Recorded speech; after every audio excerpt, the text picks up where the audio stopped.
Bueno, mis queridos amigos conspiradores, la noche de hoy conmemoramos un aniversario más de la Revolución Mexicana de 1910.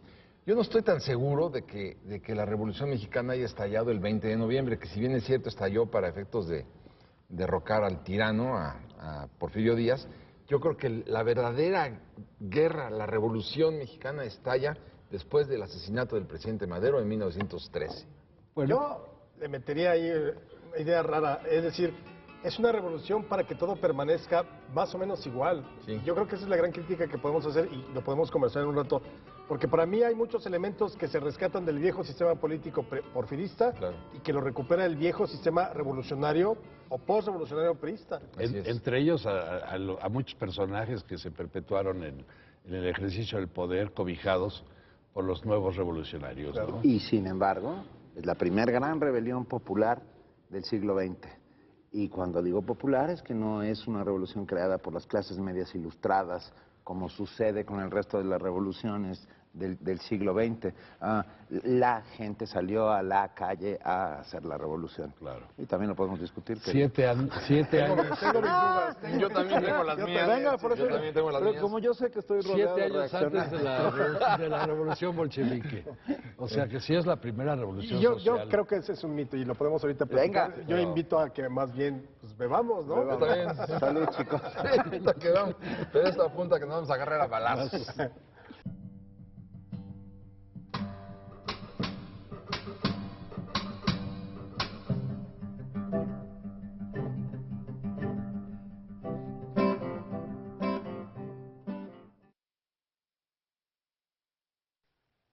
Bueno, pues hablemos de la Revolución Mexicana.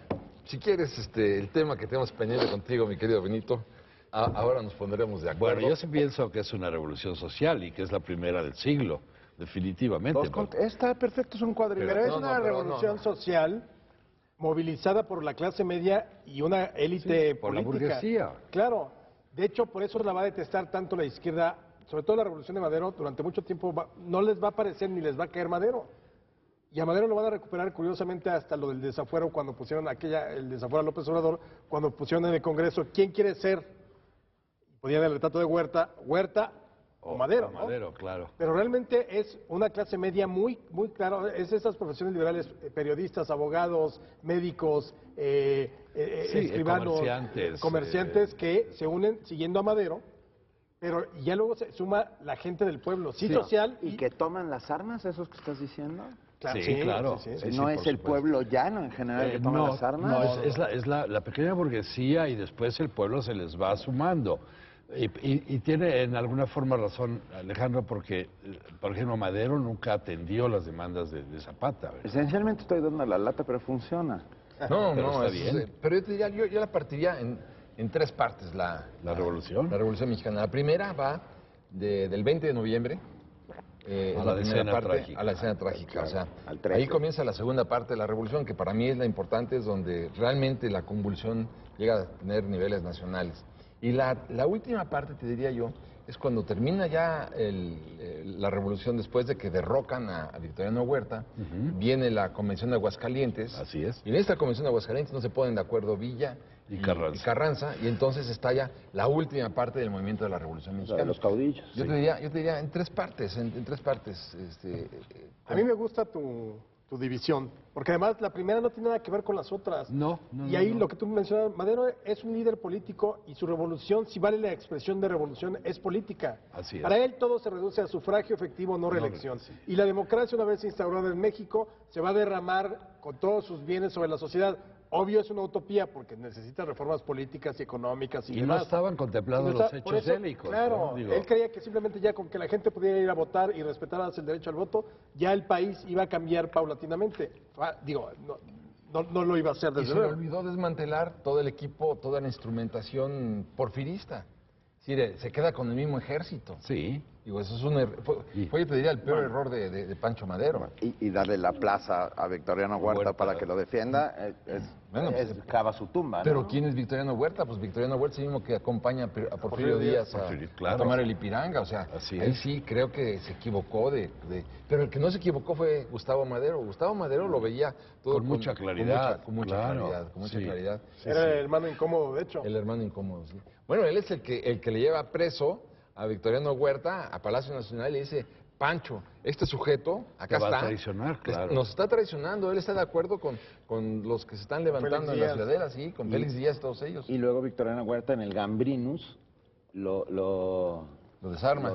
Y se lo lleva, ¿no? Sí, Lo asesinan brutalmente. Y le sacan un ojo. El Gambrinus estaba en lo que hoy es la avenida Francisco y Madero, muy cerca de Isabel la Católica. Ahí estaba el Gambrinus, que era uno de los de caché, principales, ¿no? sí, Por cierto, muy cerca de ahí hay otro lugar que también tiene un mito interesante, que es la ópera, la cantina de la ópera en la época, porque se dice Es el 5 de mayo. que hay un balazo de Pancho Villa en el techo, y he descubierto que ese balazo lo dio un abogado muy conocido en su momento, que se llamó Bernabé Jurado, quien estando del diablo. el abogánster, quien estando discutiendo con otro parroquiano, que los dos bien borrachos, sacó la pistola y el mesero le levantó el brazo. O sea, no, acabas de... ese mito fundacional de la ópera, a la cual van todos los turistas a ver el balazo de Pancho Villa, estamos destruyéndolo. Sí, porque y fue Pancho Liguori quien con mucha tingencia da noticia de esta. Ahora, sí era extraño que fuera Villa, porque Villa no bebía alcohol. Así es. Así Que eso es otro, parecería claro. que Villa es el típico macho mexicano, Borrachote. sus dos viejas a la orilla haciendo honor a su apellido de Villa, la pistola en mano, matando gente, y no tomaba. Al final de su vida toma, ya en Canutillo, estamos hablando del 20 al 23, Ya los últimos años. le entra pero al anís, entonces le gusta mucho su copita de anís. Y el Gerolán, también tomaba Pero a Gerolán. ver, escucha, bebía las fuerzas. malteadas de fresa. Sí, por eso ese era el Pero Gerolán de la época. se toma un mezcal con Zapata en Xochimilco. De hecho, coñac. Se echa un Sí, coñac. porque Tienes tomaban razón, es un coñac, coñac. que en esa época eran coñaqueros. Para sellar este pacto de los dos caudillos que se encuentran en Xochimilco antes de entrar a la Ciudad de México, Zapata saca un coñac y dice: no va a brindar conmigo. Y Villa lo duda un segundo y se bebe la copa de coñac. Sí, pero porque Villa... sabía... Y casi se Era ahoga. Casi se ahoga. Es increíble. Casi se ahoga. Sí, porque Villa era abstemio. Absolutamente. Bueno, además el coñac es una bebida muy detestaba fuerte. a los que tomaban alcohol. Bueno, pero también el propio Victoriano Huerta le gustaba desayunar en una copa globera de coñac. Así es, sí. Su coñac Genesis XO con una cucharadita de pólvora. Hay que recordar que muere de cirrosis, ¿verdad? cirrosis, sí. No, digo, Era- como En paréntesis. 1916. Además, ya ves que decían, el chiste de la época decía que a los únicos dos extranjeros que permitía estar en México Huerta era a Génesis y a Martel. Sí. Sí, Eran seguro, sus sí. invitados Especiales, especiales. sí, claro.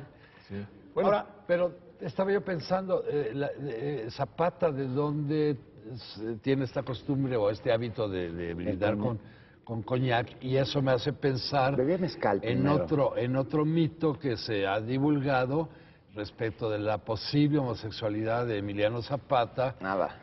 a quien se le achacan que veres con el yerno de Porfirio Díaz, Sí, pero yo no lo tengo documentado. no Eso está ya lo habíamos documentado, discutido ¿no? en otra conspiración. No, yo también lo... y lo descartamos por inútil. Lo dejamos ya definitivamente descartado. Pero lo que sí no hay que descartar es que uno cree, y en el imaginario popular, Zapata era un gran pobre, o sea, un miserable muerto de hambre, y entonces se levanta de armas por eso, y no, Zapata era un clase mediero. Así Charro, es. ¿no? Era un Charro, vaquero. cuando tenía lana de alguna buena cosecha se compraba botonadura de plata, de oro para sus trajes. Y buenos caballos. Tenía buenos caballos, o sea, no era el sillas. muerto de hambre ahí No. de que hiciera calzón de manta y guarache. Era mucho Mujeriego, más pobre porque- Villa. Mujeriego Y también, mujeriego en claro. el pueblo, Claro, bueno, Villa era mucho más pobre. Sí, Si los sí, ponemos, si los comparamos, Absolutamente. Sí. No, bueno, claro, Villa. Villa sí. Sí, pues Villa, su época de Villa bandolero, inicia de como abigeo robavacas, y así como es. de robavacas, ¿verdad? De hecho, Zapata termina siendo clase media, entonces se iba a dar sus buenos lujos cuando tenía algo también de dinero, pues se iba a comer a un restaurante francés que había en Cuernavaca o en Cuautla, y ahí es donde le empieza a agarrar el gusto a la cocina francesa. No era el de, ay, me como mi tortillita con sus frijolitos y su chilito, ¿no? No. Que de seguro también lo comía, pero no era alguien que estuviera ajeno, y no fumaba pues, el puro de San Andrés Tuxtla, Pero a ver, fumaba habanos.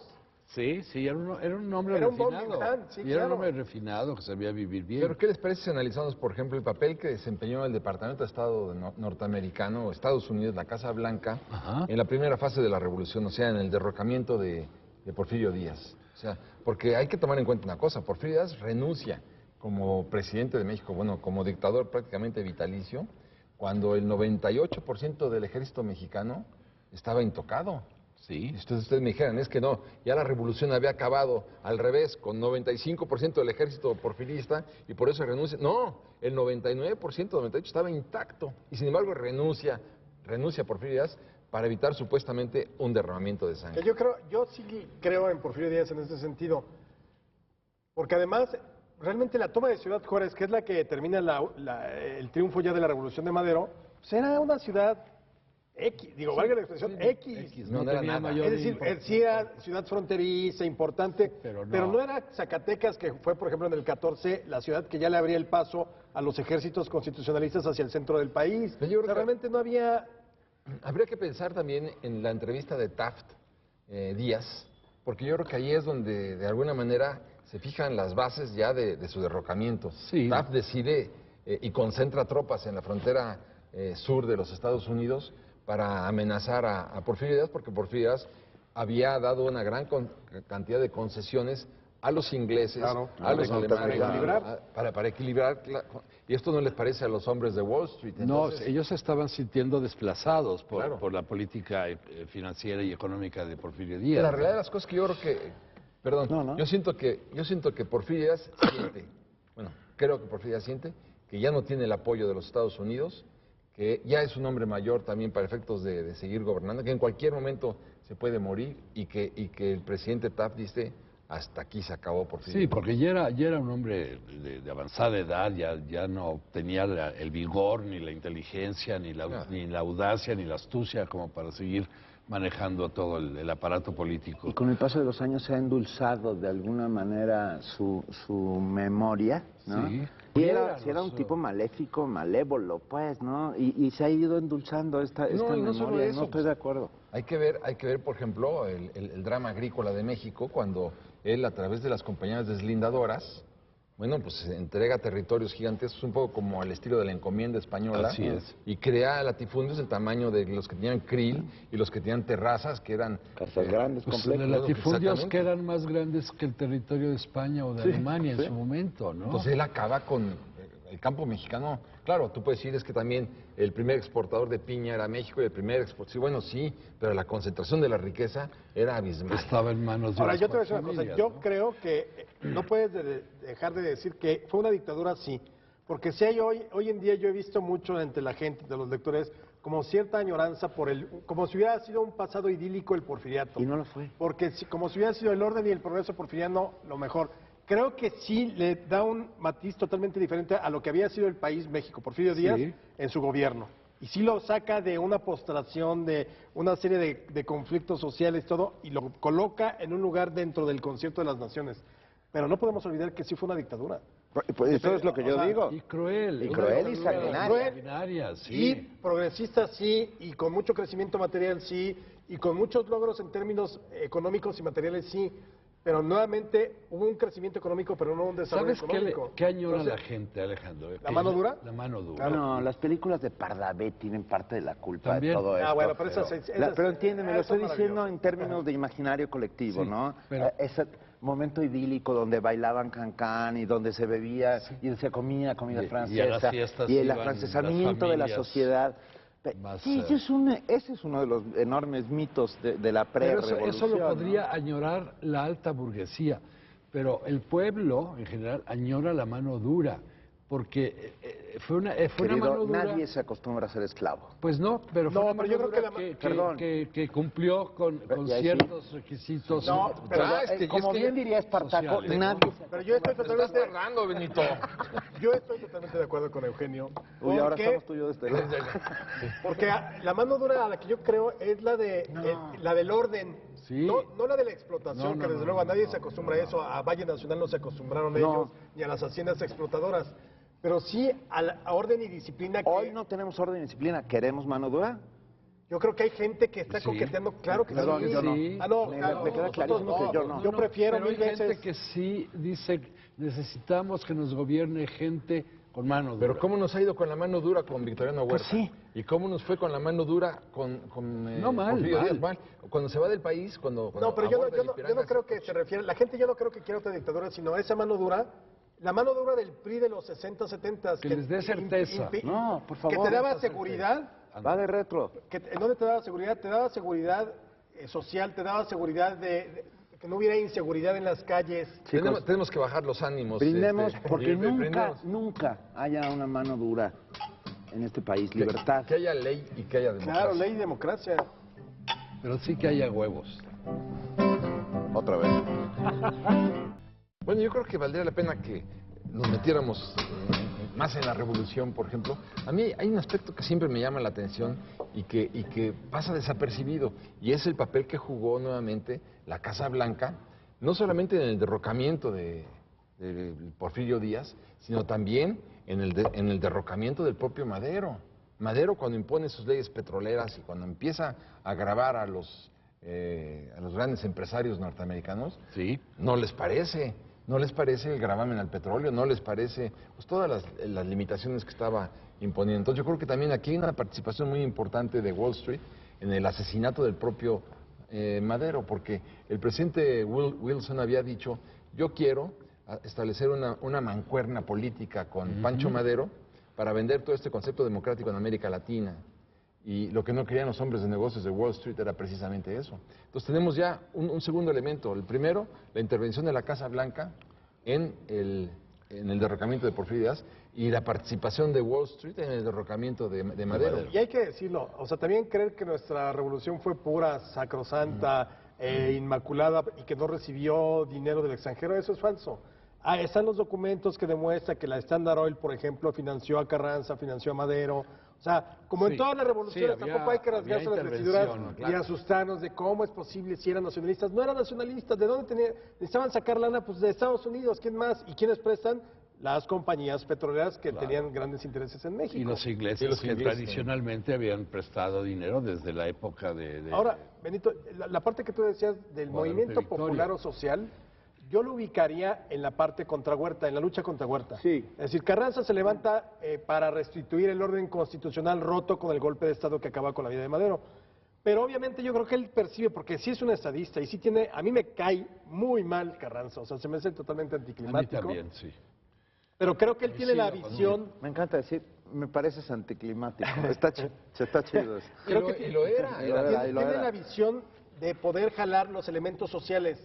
Y entonces cuando reforma su plan de Guadalupe, que es con el que se levanta con Huerta, es donde añade la cuestión laboral, la cuestión del campo, todas las cuestiones que Ahí se estaban da cuenta pululando. él, pero claro. al principio el plan original de Guadalupe no tiene ningún contenido social. No, porque y además Carranza contaminó el imaginario popular. Estoy recordando aquello de que todas las mujeres tienen en el pecho una esperanza, pero más abajo tienen las barbitas de Carranza. Es muy bueno. Y la verdad, eso es muy Qué anticlimático. Qué anticlimático. O sea, Doctor yo no me imagino a una mujer que quisiera tener abajo las barbitas de El doctor Carranza. Spock, ¿no? Y Carranza era el más ¿qué les gusta? Anti- Antierótico, todo. anti todo. Pero además, Bueno. escucha, tan anticlimático es que su propio apellido genera un verbo en este país, que es carrancear, Claro. que quiere decir robarse, llevarse, esconderse. Los carranclanes o los con sus uñas listas. Los Claro, uñas por Así le decía el arzobispo de Guadalajara a los constitucionalistas, le decía con sus uñas listas.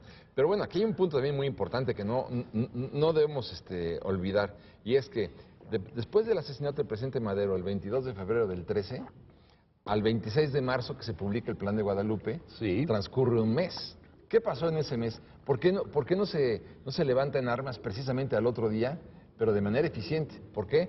Porque Carranza estaba negociando Claro. con Victoriano Huerta la cartera de gobernación, Pero por supuesto. que también ya se la había pedido al propio presidente Madero. Si el presidente, el dictador Huerta, le hubiera dicho a Carranza, está bien, eres secretario de gobernación, claro que ya sabemos que el verbo hubiera, en términos históricos, se conjuga en tiempo pluscuamtonto, ¿no? Así es. Bueno. No es pertinente. Pero digamos. bueno, pero ahí tenemos un mes en que... Claro, es un impasse. Un impasse en que, claro, el gran constitucionalista, el que Está dice... titubeando. Está titubeando, no, está negociando con Huerta la cartera de gobernación. Eso hay que decirlo, ¿no? Pero bueno, después empieza la tercera fase, que es cuando se derroca a Huerta, Huerta se va a Barcelona con Blanquet lleno de dinero, ¿no? A seguir bebiendo. A seguir bebiendo. Y luego intenta regresar y va a fracasar. Pero bueno, ahí se inicia la tercera fase de la revolución, que ya es Carranza y Obregón Contra Villa y Zapata. contra Villa y Que Zapata. creo que esa es la que verdaderamente muestra nuestras miserias y el fracaso que desde mi perspectiva es el fracaso histórico de la Revolución Mexicana. ¿Por qué? Porque tú ya habías derrocado al primer dictador ya que todo mundo lo tiene como enemigo, perfecto. Al segundo que había violentado los principios constitucionales y además ya tenías un plan social que es el que va a llevar Carranza hasta la Constitución en el 17. Y entonces son incapaces los revolucionarios Villa, Obregón, Zapata, todos los que están metidos en la convención, incapaces de ponerse de acuerdo Así es. para evitar la guerra e ir por la paz. Eso es terrible, es el gran fracaso. ¿Por ¿Sabes qué? quién? Porque la parte más violenta de la Revolución Mexicana se va a dar en los siguientes años Claro. cuando se enfrenten ellos en la lucha por el poder. ¿Y sabes quién podía haber evitado eso? Eulalio Gutiérrez, si hubiera tenido un poquito más de inteligencia y los pantalones bien puestos, porque él podía haber metido en orden a los disidentes, digamos, de la convención. Pero acuérdate cuando Villa le dice a Carranza, ¿qué le parece, señor Carranza, que nos fusilen a los dos en este momento? Así se acabaron las diferencias. Y ya. Bueno, pues que ven a resolver las cosas. Sí, no, bueno. Eso no es el camino, ¿no? No. Pero sí está ahí el último episodio de la revolución, que fue verdaderamente depredador y destructivo y violento, ahí arranca. Porque no nos hemos podido poner de acuerdo. Y no se ponen de acuerdo y terminamos entonces con una constitución que es totalmente sesgada, que es una constitución de los ganadores, Hecha a modo. ¿no? Hecha a modo por Carranza y su gente, que es la que grupo, claro. había derrotado a Villa y a Zapata en 1915 y 1916. Y entonces lo que llega después de todo eso es un sistema político que surge de la Revolución Mexicana, que tiene los mismos elementos de control que tenía el porfirismo. Es decir, el eje principal es el presidente de la República. Sí. Nada más que a diferencia de Porfirio Díaz, que se podía reelegir, aquí la no reelección se mete como un elemento de un dogma de Como fe. una barrera de contención, Claro. digamos, ¿no? Entonces tienes un presidente cada 6 años, pero el presidente es todo puede ser alguien en el país, como Porfirio es Díaz. todopoderoso. Pero ¿qué hace Porfirio Díaz? Porfirio Díaz nombraba a los gobernadores. Sí. Porfirio Díaz nombraba a los magistrados. Claro. Porfirio Díaz nombraba a los ministros. Porfirio Díaz nombraba... Era un sistema centralista. Por eso, pero ¿qué hace unipersonal. después? ¿Qué hace después Obregón, Calles, Carranza, Lo mismo. Cárdenas, Lo mismo. Miguel No, Alemán, no Luis varía Cortines, mucho. Álvaro Camacho? El PRI. El PRI ¿qué hace?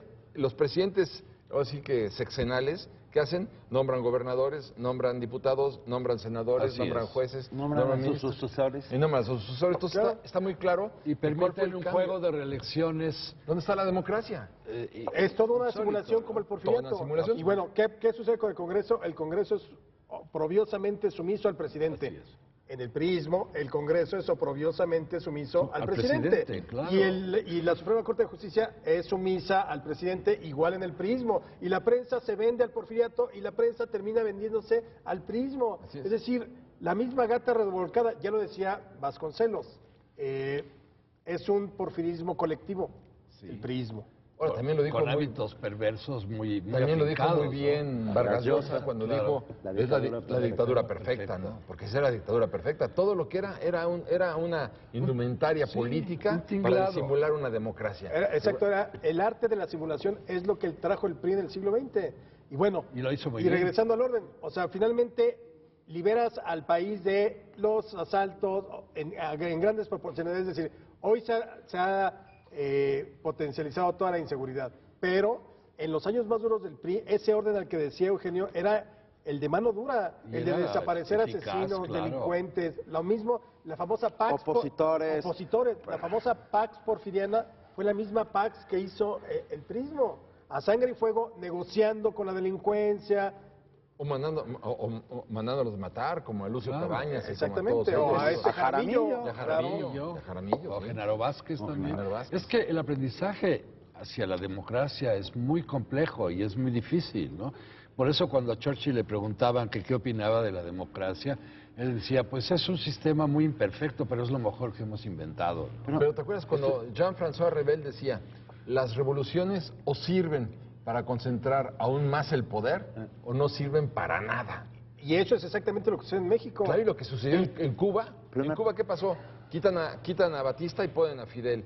En China quitan a Chiang Kai-shek Chiang Kai-shek. y ponen a Mao Zedong. La Revolución Rusa. La rusa, quitan a los zares y se ponen a los Stalin. soviets y se pone Stalin. Pero hoy más que nunca, de repente me quedé pensando en el libro de Gili, La Revolución Interrumpida. Sí. La revolución nunca acabó, o sea, no terminó, no tuvo una fecha de caducidad o de terminación, ¿no? Fue interrumpida bruscamente en esos 3 momentos de la historia que están contando y nunca acabó de cuajar. Todo se quedó a medias. Ahora, exacto, se quedó a medias, como siempre, que somos un país a medias. A medias.